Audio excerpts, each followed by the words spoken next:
Bismillahirrahmanirrahim. Assalamualaikum warahmatullahi wabarakatuh. Perkenalkan, nama saya Debi Rifana dengan NIM 33220035 dari kelas 2B Analisis Kimia dengan mata kuliah Agama dan dengan dosen pembimbing Ibu Nurbeti SAG MPDI. Assalamualaikum warahmatullahi wabarakatuh. Perkenalkan, nama saya Elsa Nurtisari dengan NIM 33220027, mata kuliah Agama dengan dosen pengampun Dr. Nurbeti SAG MPDI. Jadi maksud dan tujuan kami membuat video ini adalah untuk menjelaskan mengenai ilmu pengetahuan teknologi dan seni atau yang sering kita sebut dengan IPTEX, mulai dari pengertian hingga peran serta tanggung jawab ilmuwan dalam perkembangan IPTEX serta peran pendidikan agama Islam dalam perkembangan IPTEX itu sendiri. Baik, langsung saja, yaitu pengertian IPTEX seni. Pengertian IPTEX dan seni. Pengetahuan adalah segala sesuatu yang diketahui manusia melalui tangkapan panca indera, ilustri, dan firasat, sedangkan ilmu adalah pengetahuan yang sudah diklasifikasi, diorganisasi, diinterpretasi sehingga menghasilkan kebenaran yang objektif. Adapun teknologi diartikan sebagai kemampuan teknik yang berlandaskan pengetahuan ilmu eksakta dan berdasarkan proses teknis, dan di mana seni merupakan ekspresi keindahan, dan keindahan menjadi salah satu sifat yang dilekatkan Allah pada pencipta jagat raya ini. Allah melalui kalamnya di Al-Quran mengajak manusia memandang seluruh jagat raya dengan segala keserasian dan keindahannya. Ada beberapa klasifikasi ilmu, diantaranya yaitu klasifikasi ilmu menurut Al-Farabi, yakni ada 5. Yang pertama yaitu ilmu bahasa, yang kedua yaitu logika, yang ketiga itu ilmu matematis, yang keempat yaitu metafisika, dan yang kelima itu ilmu politik, ilmu fikih, dan ilmu kalam. Adapun klasifikasi ilmu menurut Al-Ghazali itu ada 4. Yang pertama yaitu ilmu-ilmu teoritis dan praktis, dan yang kedua yaitu ilmu yang dihadirkan dari ilmu yang dicapai. Yang ketiga yaitu ilmu keagamaan dan ilmu intelektual, dan keempat yaitu ilmu fardu ain. Adapun klasifikasi ilmu menurut Asy-Syarazi, yang pertama yaitu ilmu-ilmu filosofis atau ilmu kefilsafatan, dan yang kedua yaitu ilmu non-filosofis. Selanjutnya itu integrasi iman, ilmu, teknologi, dan seni. Dalam pandangan Islam, antara agama, ilmu pengetahuan, teknologi, dan seni terdapat hubungan yang harmonis dan dinamis yang terintegratis dalam suatu sistem yang disebut Dinul Islam. Di dalamnya terkandung 3 unsur pokok, yaitu akidah, syariah, dan akhlak. Islam merupakan ajaran yang sempurna. Kesempurnaannya terkandung dalam inti ajarannya. Ada 3 inti ajaran Islam, yaitu iman, Islam, dan ihsan. Ketiga inti ajaran itu disebut Dinul Islam, sebagaimana digambarkan dalam Al-Quran yang artinya sebagai berikut. Tidakkah kamu memperhatikan bagaimana Allah membuat perumpamaan kalimat yang baik seperti pohon yang baik, akarnya kuat dan cabangnya menjulang ke langit. Pohon itu memberikan buahnya pada setiap musim dengan seisi Tuhannya.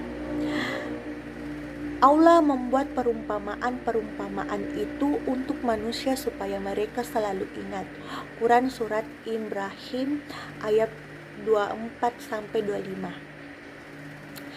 Ayat tadi mengidentikan bahwa iman adalah akar dan ilmu adalah pohon. yang mengeluarkan dahan dan cabang-cabang ilmu pengetahuan, sedangkan amal ibarat buah dari pohon itu identik dengan teknologi dan seni. Iptek dikembangkan di atas nilai-nilai dan ilmu akan menghasilkan amal saleh, bukan kerusakan alam. Contoh-contoh kontribusi iptek dan seni bagi dakwah Islam. Yang pertama yaitu arsitektur masjid yang indah membuat para jamaah senang dan nyaman beribadah. Yang kedua yaitu wayang. Wayang sebagai media dakwah bagi Wali Songo. Ketiga itu perkembangan busana muslim seperti jilbab. Keempat yaitu media dakwah di televisi, internet, koran, dan majalah. Yang kelima yaitu Al-Quran dan hadis dalam bentuk digital dapat mempermudah pencarian ayat, terjemahan, dan tafsiran Al-Quran.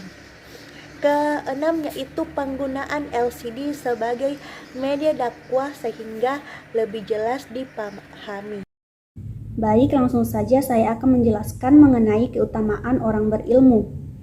Jadi, keutamaan orang berilmu yang pertama yaitu ilmu merupakan warisan para nabi dan Allah Subhanahu wa taala akan mengangkat derajat orang yang berilmu sesuai dengan firman-Nya dalam Al-Qur'an surah Al-Mujadalah ayat 11. Yang kedua, orang yang berilmu dapat mengantarkannya kepada jalan syahid di atas kebenaran. Yang ketiga, orang yang berilmu merupakan orang yang terus-menerus mengerjakan perintah Allah Subhanahu wa taala dan menjauhi larangannya hingga hari kiamat nanti. Di samping itu, menuntut ilmu merupakan jalan untuk menuju surga. Poin selanjutnya yaitu ulul albab dan tanggung jawab ulul albab. Ulul albab sendiri dapat diartikan sebagai orang yang berakal dan berpikir. Adapun menurut Al-Qur'an, ulul albab berarti adalah kelompok manusia yang memiliki keistimewaan yang diberikan Allah berupa kebijaksanaan, hikmah, dan juga pengetahuan. Poin berikutnya yaitu ulul albab dan tanggung jawabnya terhadap lingkungan sesuai dengan firman Allah Al-Quran surah Ar-Ra'd ayat 19 sampai dengan 21 yang berbunyi A'udzu billahi minasyaitonir rajim. Bismillahirrahmanirrahim.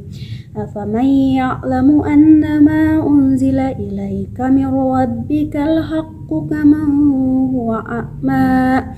Innama yatadhakkaru ulul albab. الذين يوفون بعهد الله ولا ينقضون الميثاق والذين يصلون ما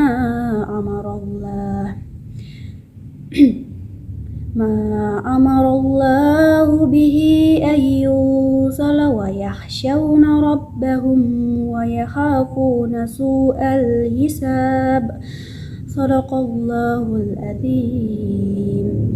Yang artinya, adakah orang yang mengetahui bahwasanya apa yang diturunkan kepadamu dari Tuhanmu itu benar sama dengan orang yang buta?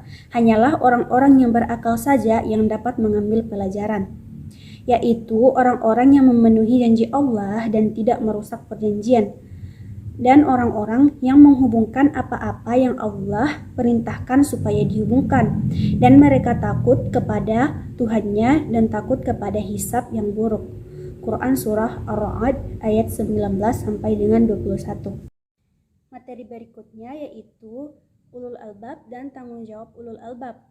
Yang pertama yaitu menepati janji. Janji Allah yang disebut mitsak ini didefinisikan oleh Muhammad Mahmud Hijazi sebagai apa yang mengikat diri mereka dalam hubungan antara mereka dengan Tuhan, antara diri mereka dengan diri mereka, dan antara mereka dengan manusia lain. Yang kedua yaitu menyambung apa yang diperintahkan oleh Allah. Menyambung apa yang diperintahkan oleh Allah adalah menyambung hubungan antara sesama manusia, termasuk di dalamnya menggabungkan iman dan amal cinta kepada Allah, menghubungkan kelompok-kelompok yang bertentangan hingga tumbuh ukhuwah insaniyah antara manusia. Kemudian, dengan janji, setiap cendekiawan jauh sebelum diciptakan dengan hidup yang nyata telah berjanji kepada Allah untuk mengikuti perintahnya, menjauhi larangannya, dan mengikuti seruan Rasul. Kemudian, apabila janji dipenuhi, maka akan terwujudkan harmoni kehidupan, dan apabila janji banyak dilanggar, maka rusaklah kehidupan. Poin berikutnya yaitu tanggung jawab ilmuwan terhadap lingkungan. Ilmuwan dianggap memiliki tanggung jawab lebih besar dalam pemanfaatan dan pelestarian lingkungan dibanding dengan orang-orang awam lainnya. Kemudian, ilmuwan harus selalu menyadari bahwa dirinya adalah hamba Allah dan khalifah Allah yang akan dimintai pertanggungjawaban mengenai keilmuannya. Kemudian, ilmu-ilmu yang dikembangkan atas dasar keimanan dan ketakwaan kepada Allah Subhanahu wa Ta'ala akan memberikan jaminan kemaslahatan umat manusia termasuk lingkungannya. Yang terakhir, kerusakan alam dan lingkungan adalah ulah manusia itu sendiri karena mereka tidak menjaga amanat Allah sebagai khalifah yang bertugas untuk menjaga kelestarian alam ini.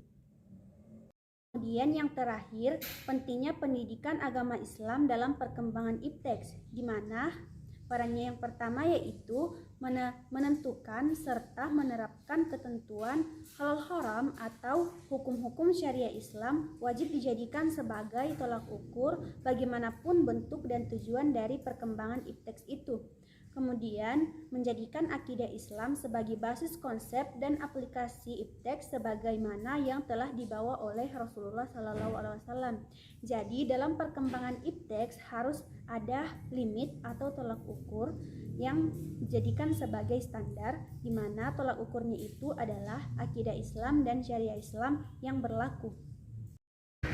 Baik, terima kasih. Itulah hasil penjelasan dari kami tentang ilmu pengetahuan teknologi dan seni. Semoga bermanfaat kepada teman-teman. Sekian dan Assalamualaikum Assalamualaikum warahmatullahi wabarakatuh.